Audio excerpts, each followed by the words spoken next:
42.360 judeus na primeira leva. Naquele primeiro momento que o rei Ciro I, ele assina a carta, ele assina o decreto, e ele dá liberdade para o povo hebreu. O povo que já há 70 anos estava exilado, estava fora das suas casas, tinham perdido as suas propriedades, e foram viver como escravos no Império Babilônico. Foram tomados, conquistados, e eles estavam recebendo agora a sua libertação, como havia sido profetizado, como havia sido dito antes mesmo de todo aquele sofrimento acontecer. E a Bíblia fala que nessa primeira leva tem alguns governadores que são encarregados, eles são nomeados e encarregados pelo rei Ciro, recebem de Ciro a ordem de reconstruir o templo. E nessa primeira leva, nós vamos ter aí esse número de 42.360 exilados, voltando para suas terras. E ali a Bíblia conta que o Esdras, ele era o sacerdote. E o peso então das almas, Hebreus fala isso, viu, igreja? Ela está sobre o pastor. O pastor, ele dá conta das almas que Deus coloca na vida dele. Então, a responsabilidade de trazer Deus para aquela congregação agora era de Esdras. A responsabilidade de trazer o entendimento, de trazer a palavra, a ordem, era de Esdras. Ele era o ministro, o porta-voz de Deus, a pessoa que Deus usava para falar com o povo, a pessoa que Deus ouvia as orações que eram apresentadas em prol do povo. Ele era o intermediador, é o que um pastor é. Então o pastor, ele prega a palavra de Deus. E vai ter palavra que o pastor prega, que ele fica feliz de pregar. E tem palavra que o próprio pastor prega, que ele fica triste em ter que falar. Por quê, pastor? Porque nem toda a palavra que Deus traz para a congregação é boa de pregar, quanto mais do que a igreja, de ouvir. O pastor, ele é como um pai das ovelhas, é como um pai que tem um filho pequeno. Aquele pai que, por sua vez, tem que dar um tapa no filho, porque não consegue, vamos dizer, educá-lo ou corrigi-lo só com a palavra. Então a Bíblia diz que há a situação que você tem que pegar uma varinha e dar uma chicotada nele, para colocar disciplina, para mostrar o limite, que ele está fora, que ele tem que ele tem que voltar, ele tem que se recompor. Então tem caso que só uma conversa, uma orientação resolve, mas a Bíblia diz que tem alguns casos que tem que dar uma varada. Alguém já leu isso na Bíblia? E é exatamente o que acontece com um pastor, porque quando ele vem trazer a mensagem, existe mensagem que ele sabe que vai machucar a pessoa, que vai entristecer a pessoa, que vai doer na pessoa. Então é como um pai que tem que dar um tapa no filho e o filho sai chorando, mas aquele choro não é superior à angústia que está no coração do pai que teve que dar o tapa. Assim é também o sentimento que um pastor que cuida de ovelhas tem quando ele tem que trazer uma palavra dura. Porque um pastor, ele é ser humano. E às vezes, para ele ser pastor, Deus tirou ele do meio das ovelhas. Ele foi gerado de uma ovelha. Ele nasce no meio das ovelhas. Então o pastor tem cheiro de ovelha, tem jeito de ovelha. Quem está entendendo, diga amém. Quase foi. Tem jeito e tem cheiro. Quem está entendendo, diga amém. Então o pastor, ele sabe, ele sente como uma ovelha sente. Às vezes no sermão parece que o pastor, ele é insensível, ele não tem sentimento, ele não tem ciência, ele não tem senso, mas não é isso. É porque ali ele é pastor, ali ele é ministro de Deus, é a voz de Deus. Amém, igreja? E foi exatamente o que aconteceu com Esdras. Eu explicava isso para as pessoas. Nós vamos ler também esse trechinho de Esdras, se der tempo. E o Senhor, ele falou para o povo, através de Esdras, o seguinte: que eles deveriam fazer uma escolha, porque se eles não fizessem essa escolha, eles já estariam condenados, sem direito nenhum. E a palavra que Esdras traz é dura, porque O pecado do povo dentro da Babilônia foi o pecado de se casar com mulheres estrangeiras, babilônicas. Então o povo de Deus, antes de entrar naquele império, de ser dominado, de ser conquistado, eles foram orientados, eles receberam a profecia vinda de Jeremias. E Jeremias, ele anunciou, falou: olha, vocês vão viver 70 anos na Babilônia, mas fiquem tranquilos, esses dias difíceis vão passar. O Senhor, Ele não vai abandonar vocês. Mas quando vocês estiverem no império babilônico, quando vocês estiverem lá dominados, não sirvam aos deuses deles. Não se incline diante de nenhum deus que vocês vão ver na Babilônia. Não mudem os seus costumes, continuem adoradores de Deus.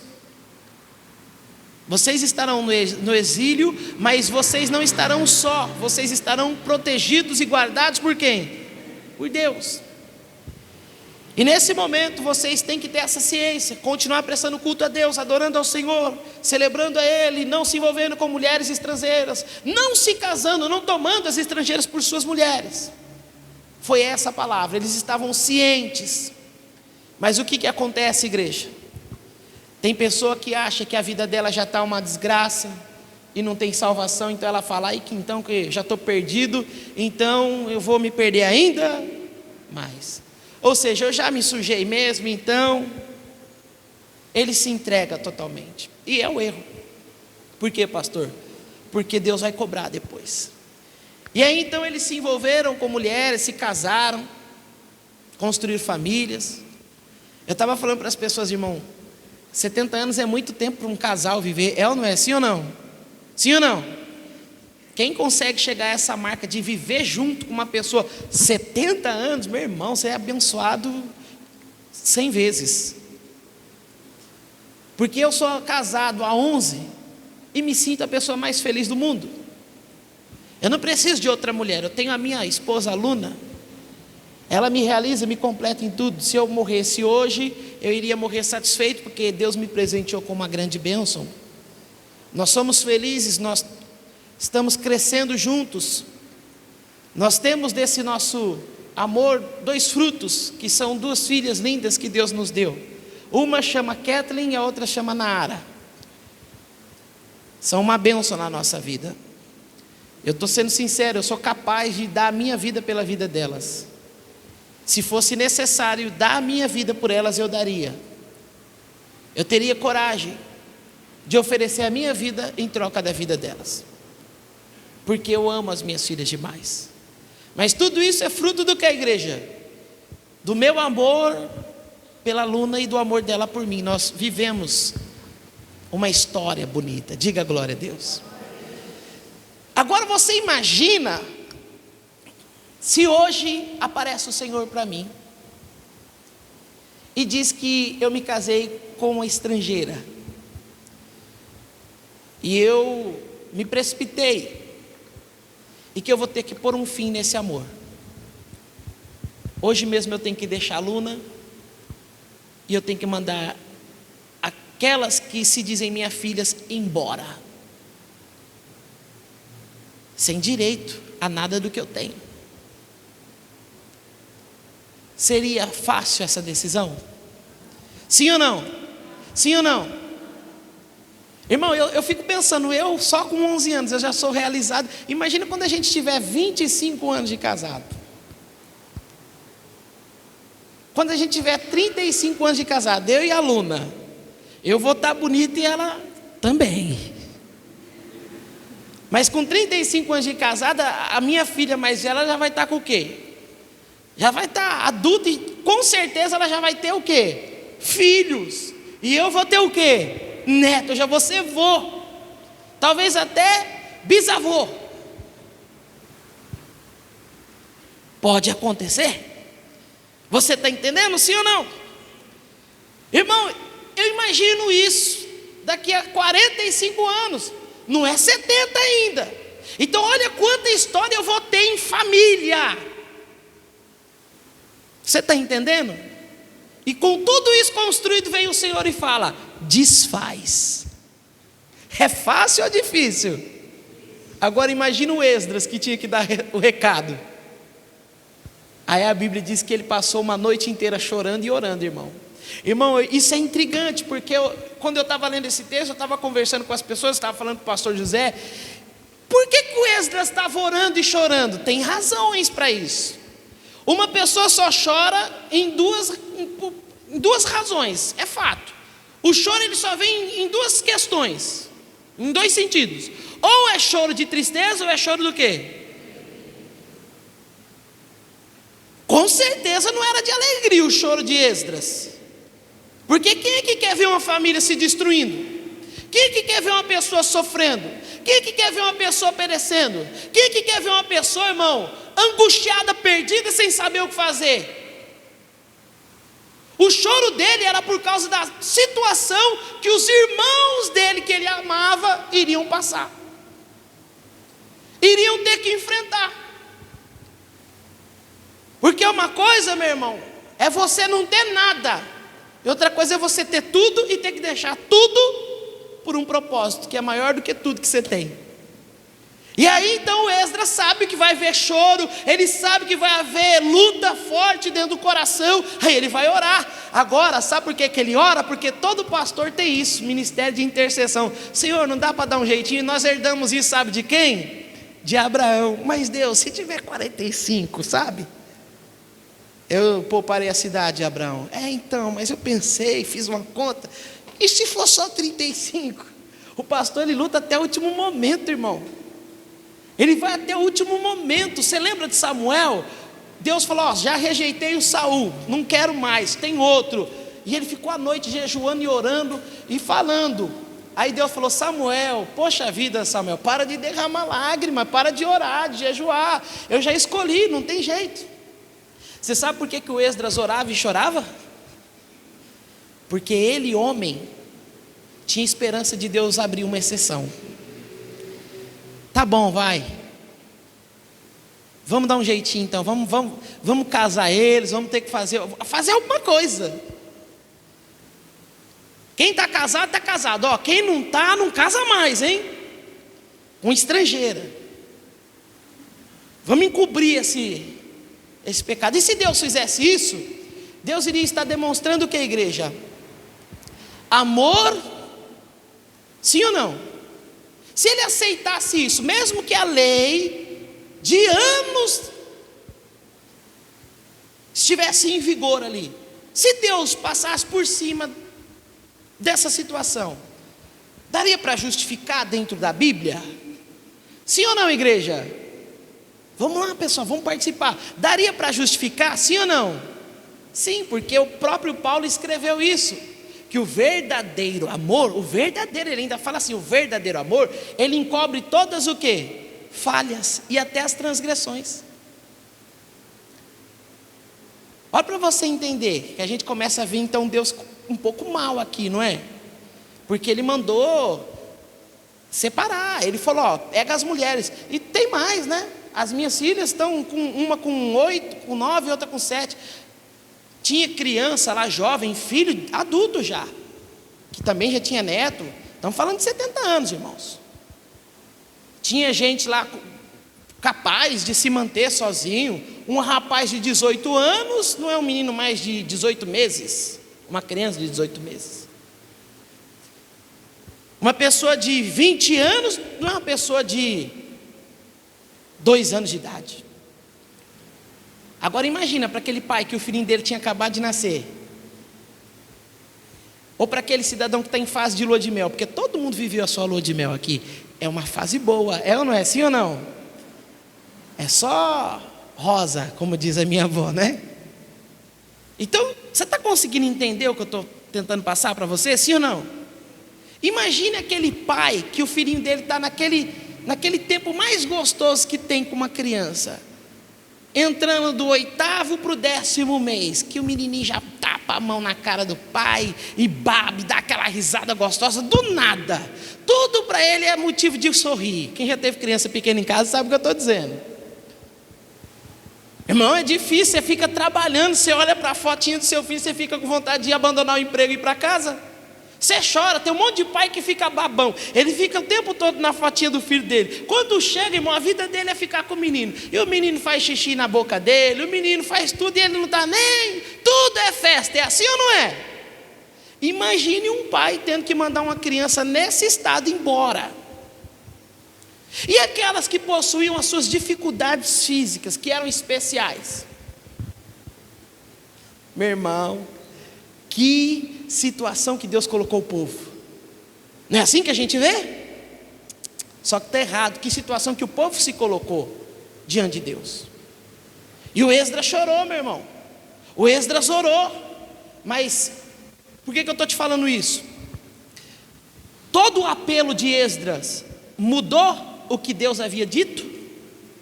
Mudou ou não? Mas e o Deus de amor, onde está? Deixou de ser Deus de amor quando se tornou Deus o quê? De justiça. E o nosso Deus que é amor hoje, que está pronto para te perdoar do maior pecado que você comete, da maior falha que você tem na sua vida, esse Deus de amor hoje, que é capaz, irmão, de perdoar você que andou por caminhos tortuosos, terríveis, que se travestiu, que se envolveu com pessoa do mesmo sexo, que usou droga, que cometeu crime, pecado de homicídio, que cometeu vários pecados terríveis. Esse mesmo Deus de amor, Ele está pronto para te abraçar, você estando sujo, fedido, do jeito que você está, Ele está pronto para você, hoje, porque Ele ainda é o Deus de amor. Mas não se confunda, viu? Porque as pessoas interpretam mal esse versículo, que o amor encobre todas as falhas. Sim, no tempo da misericórdia, mas um dia, a Bíblia diz, o amor vai se virar em que, a igreja? Justiça. Deus, Ele é amor, mas Ele é o quê? E no dia da justiça, Ele não vai ser mais o Deus amoroso, Ele vai ser um Deus justo. E Ele não vai ver você mais com aqueles mesmos olhos de misericórdia, porque a Bíblia diz que o juízo será sem misericórdia. E aí então o Senhor, Ele vai aplicar a justiça como ela é. Ele não vai abrir exceção, por isso não houve exceção, porque eles tiveram 70 anos para acertar a vida deles. Eles tiveram os profetas que estiveram entre eles. Eles nunca estiveram só no exílio, sempre eles estiveram cobertos por um sacerdote, por um profeta. Tivemos lá no exílio Daniel, nós tivemos Sadraque, Mesaque e Abednego, nós tivemos Jeremias, Isaías, nós tivemos Ezequiel, tivemos tantos homens de Deus profetizando, fora os menores profetas, aqueles que quase não se dá destaque, mas que têm as suas obras ímpares, particulares, diretas. Então houve, irmão, tempo, houve chance.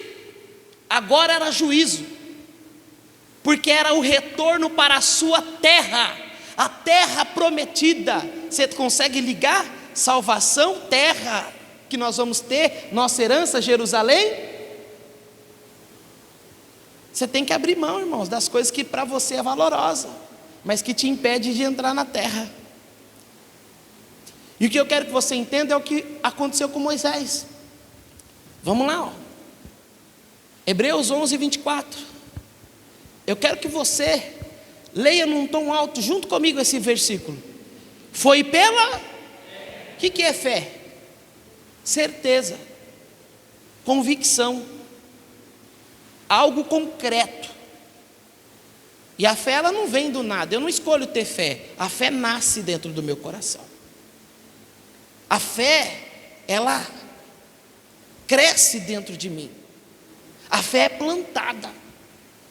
Então, se ele teve fé, alguém colocou fé dentro dele. Quem foi que colocou fé dentro dele? Quem coloca fé dentro do seu coração? É a palavra, é Jesus. Jesus é o autor e consumador da nossa...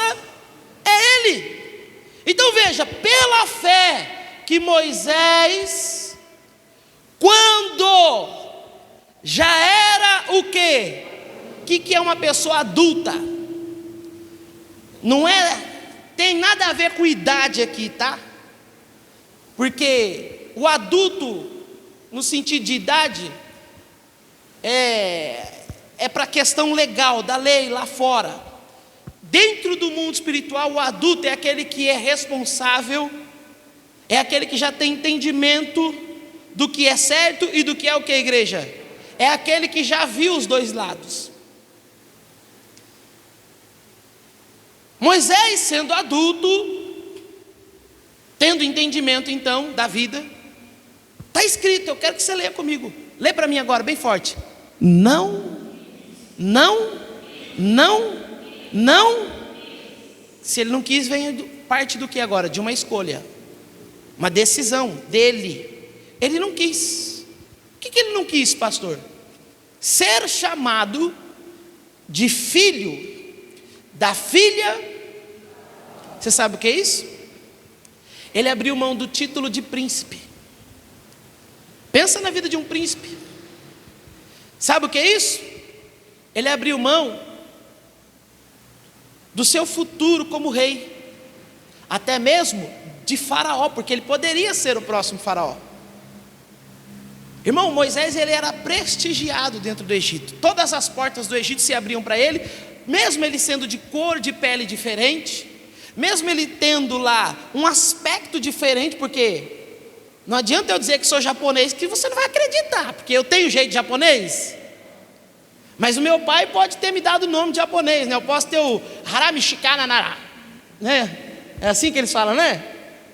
Vai lá que eu sou da família, como é? Fala um nome aí, Takeda, né? Takeda, não é japonês? O que mais? Kiyoshi, Hiroshi, sei lá o que é. Yoshida, eu sou Yoshida. Esses são mal, hein? Vai que eu falo, eu sou japonês. Aí você vai falar, só se for de papel, porque você está mais com cara de baiano, com pernambucano. Tem nada de japonês aí. Está mais para um baianês com pernambuquês. Tem até no finalzinho, um meio cearense aí também. Seus traços são de cearense, sua cultura, o seu jeito, tem nada de japonês. Irmão, preste atenção. O Moisés, ele era hebreu, de nascimento. Característica, fisionomia dele, tudo. Mas ele tinha identidade egípcia. Então todas as portas estavam abertas para ele, dentro do Egito e na onde? No mundo. Ele era o neto do grande faraó, o filho da filha de faraó. E o Moisés simplesmente, um dia ele falou, eu não quero tudo isso, eu não quero. Abriu mão das roupas de ouro, abriu mão dos colares, abriu mão das riquezas, das carruagens. Ele abriu mão das câmaras frias, porque o Egito tinha câmara fria, uma sala condicionada para ele, ó, com ar condicionado, banho fresco, empregados, servos, escravos. Moisés abriu mão de toda essa vida para viver uma vida de sol. Ele quis ser um hebreu. A roupa do hebreu era feita do pior pano que tinha. Ele quis ir comer aquela comida simples que os hebreus comiam, nada de banquete como os egípcios. Ele quis ser chamado filho de Joquebede. Qual moral tem Joquebede dentre os hebreus? Ela não é ninguém dentre os hebreus. Para os homens hebreus, Joquebede não é ninguém, Miriam não é ninguém, venha a ser depois. Você nem ouve falar do pai de Moisés na Bíblia, porque ele não é ninguém. Mas o Moisés quis ser chamado filho da filha dele, da mãe dele, não quis ser chamado filho da filha de Faraó, ele não quis essa identidade. Agora, por qual razão? É aí que está a mensagem. Porque o Moisés, meu amigo, essa mensagem não é para todos, tá? Tem algumas 2, 3, 4 peças aqui hoje, que Deus está pegando e colocando no beco, sem saída. Hoje você veio aqui para ouvir o recado que Deus tem para você. E o recado para você é o seguinte, meu irmão, que você tem pouco tempo para decidir de que lado você quer viver. Ou você vive a liberdade do Egito, ou você se aprisiona como Moisés e entra na terra prometida. O que mais, pastor, que o senhor tem para dizer? Preste atenção, que o Moisés ele toma essa decisão por uma única razão. Diz a Bíblia, que nós estamos lendo em Hebreus, mas esse texto tem escrito em Êxodo, que Moisés escolhe isso porque ele sentiu que através dele, Deus haveria de fazer uma obra no meio dos hebreus. Ele não sabia o que era, mas sentia. Sabe por que eu estou pregando esse texto? Porque você está brigando com você mesmo, você está lutando com Deus. Porque no fundo, por mais que você tente estar fugindo de Deus, por mais que você esteja mergulhando nesse mar aí do Egito, você está sentindo no seu coração, irmão, a necessidade de congregar, de buscar Deus, de vir para uma igreja, de ouvir uma palavra. Você está sentindo no fundo, naqueles momentos, você tem tudo, mas no final, Moisés lá na câmara fria, alguém balançando para ele, levando fruta fresca para ele. Ele falou: poxa, não é isso que Deus tem para mim. Você vai lá para aquela noitada, você está no meio daquela roda de amigos, você está no meio daquela galera, você está naquela vida, mas no fundo vem aquele negócio e diz assim: esse não é o seu lugar. Sabe o que está acontecendo com você? Isso aqui, ó. Deus está querendo entrar.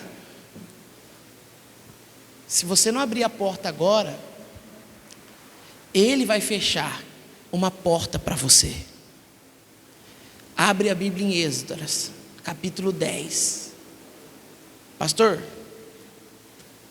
eu sei porque você está pregando essa palavra. É indireta para mim, né? Eu não sei como você recebe. Eu acho que é aqui que se cumpre a palavra de Jesus, que um profeta não tem honra dentro da sua casa. Ainda mais um pastor que já está 5 anos e 3 meses, vai fazer 4 no mesmo lugar. Tudo que ele pregar parece suspeito, né? Ele já sabe um pouco da vida de cada um, já conhece um pouco da história de cada um. Então tudo que o pastor prega parece que é ele jogando uma indireta. Mas eu estou pregando não o que eu quero pregar, eu estou pregando o que Deus mandou pregar. Eu estou sendo profeta de Deus, e um dia Ele vai te mostrar que eu fui. Não despreza, irmão, o que eu estou te falando hoje, porque é Deus falando contigo. Você não está entendendo que o meu choro, ou o choro de qualquer santo, grande homem de Deus, vai fazer a diferença no dia que Jesus voltar como juiz? Não vai. Não, mas eu sou filho do pastor, eu sou genro do pastor, você pode ser quem você for. Você pode ser o embaixador de um país. Se você não entrar pela porta, você não é ovelha para Ele. E aqui em Esdras capítulo 10, eu vou terminar agora. Olha o que diz a Bíblia, para você entender. O versículo que nós vamos ler é o versículo 1. Eu já te contei o que aconteceu com Esdras. O que Deus falou? É para separar, é para as mulheres irem embora. As crianças também, mas Deus tem criança pequena, tem um Joãozinho, Deus, é tão bonitinho o menininho. Oh Deus, aquele menininho é uma bênção, ele é engraçadinho, Deus, ele é tão prestativo. Vamos poupar ele. Não dá para ser igual ao Saul não, irmão. Agir por conta própria. Porque se eu tentar poupar você e qualquer pessoa que seja do juízo de Deus, eu vou ser condenado junto. Coisa séria. Olha aqui, Esdras capítulo 10, versículo 1, já vou terminar. Diz assim, ó: enquanto Esdras estava o que, igreja? Você sabe o que é isso, ajoelhado? É sinônimo de humilhação. Ele estava se humilhando, ele estava implorando. Ele estava ali, meu irmão, suplicando. Em frente da onde? Do templo. O que ele estava fazendo? Lê para mim agora, bem forte. Orando e chorando, fazendo o quê? O que ele está fazendo? Ele está intercedendo. Deus, eles erraram mesmo. Ele está falando dos pecados, ele está falando dos casamentos que aconteceram, das crianças que nasceram, ele está falando disso. O pecado, esses pecados, um grande grupo de israelitas, homens e o que, igreja? Mulheres e o que mais? E crianças, se reuniu em volta dele, e ali também choravam, por causa da situação. Aí foi um homem lá, com o nome de Secanias, consolar o Esdras, porque o Esdras não queria levantar, ele não queria pregar isso, ele não queria fazer isso, mas no querer dele não ia impedir, se ele não fizesse, o outro ia fazer, era Deus. Aí o Secanias falou: eu sei, Esdras, está difícil, se você continuar lendo você vai ver, mas levanta, mão à obra, tem que fazer, é o único jeito, senão a gente vai ficar fora da terra. Aí não é só eles que vão perder, a gente também, por omissão. Vamos lá, Esdras, a gente vai te apoiar. Aí o Esdras vai lá e fica uma noite inteira ainda de jejum, para ver se quebra o negócio, mas não tem jeito. Jejuou, orou e chorou pelo povo. Mudou a sentença de Deus? Não tem jeito, irmão. Eu vou jejuar, eu vou chorar, e eu vou orar muito por você. Se Jesus vier como juiz, nem um choro, nem um jejum, e nenhuma oração, por mais santa e poderosa que ela possa ser, vai mudar a situação. Então o que eu devo fazer, pastor? Escolher certo e não errado. Vamos lá no versículo 15, olha para você entender. Quando o Esdras falou, todo mundo aceitou, porque todo mundo queria salvação. Então eles sacrificaram, mandaram as mulheres e as crianças embora. Mas olha o que a Bíblia diz no versículo 15, só para a gente terminar aqui. Ninguém foi contra o plano, ninguém. Vamos lá? A não ser quem? Irmão, quando eu li isso aqui, meu coração doeu. Foi nessa hora que o Senhor Jesus me falou que o inferno não vai ficar vazio. O inferno vai ser ocupado na volta dele. Por quem, pastor? Não dá para citar nomes, mas por pessoas que vão ser contra o plano que Deus tem.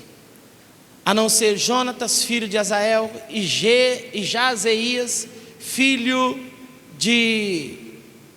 Passa, irmão. Deu trava no dedo agora.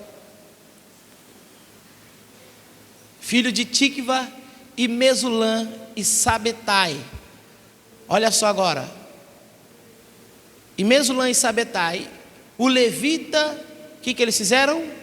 Apoiaram esses dois aí. Então quer dizer, eles e tiveram o apoio de outros. Não larga a mulher de vocês não. Não larga os filhos de vocês não. Não, eu não vou deixar. Eu perco a minha propriedade, eu perco a terra, eu perco o título, mas eu não vou deixar. Deus não vai interferir na sua escolha. A escolha é sua. Só que Ele não vai poder garantir nada para você. Quem está entendendo, diga amém. E vou falar mais uma coisa, hein?